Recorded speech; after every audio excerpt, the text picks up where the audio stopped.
There's one recent question that I had, and I think it's about free will and everything is already written. So Allah subhanahu wa ta'ala already wrote everything from beginning to end and present, right? But and then I kind of questioned it in a way where, okay, as a human born into earth, like if everything is already written for me, does that mean some of us are written to go to Jahannam as well? And some are written to go to Jannah? Then it doesn't matter what I do now. Then I also questioned the free will aspect, right? But then I realized there's things in this world that's written for you. Um, you just the free will aspect part is you decide how you want to react to the situation. For example, right, in the free will aspect of getting money, okay, so let's say it's written for you to get $20,000, right?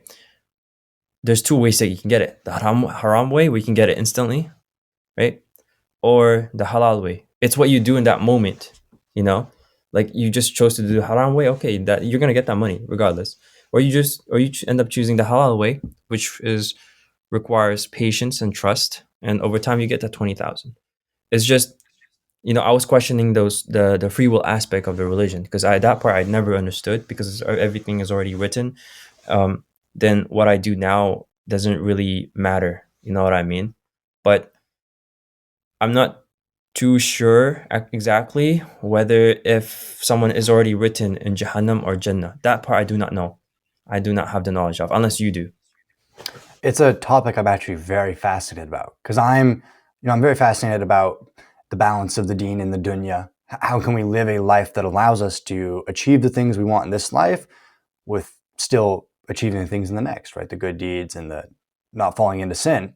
So one of the things I dive deep into is money. How does Islam view money? And we go to risk, right? And a lot of people think risk is just money, the money that's set aside, but it's provisions. It's everything that Allah has set aside for you. Yeah. And a lot of people confuse everything is written and risk with predestination, which is not an Islamic belief. We don't believe that.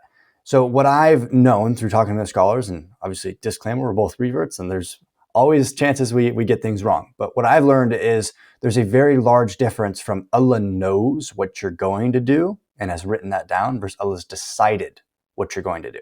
So tomorrow is going to happen exactly as it's supposed to, not because Allah has said that's what will happen, because He knows what you're going to do, which is the big difference. So then it's still up to you to take the action, and you have the free will.